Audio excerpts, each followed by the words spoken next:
Welcome to Drolipar channel, and in today's video I'm going to show you how to change default browser app in your Samsung Galaxy A15 phone. First, swipe from top to bottom and then tap on this gear icon to open up your settings app. Now from here scroll down and look for app option. Here it is, then just tap on apps and then go to choose default apps.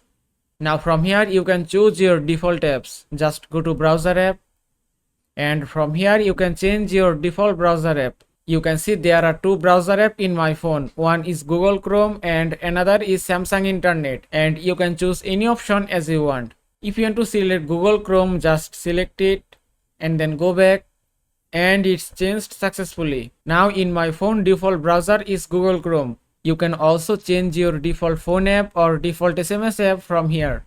And that is how you can change default browser app in your Samsung Galaxy A15 phone. I hope this video was helpful. If it was, please give it a thumbs up and don't forget to subscribe.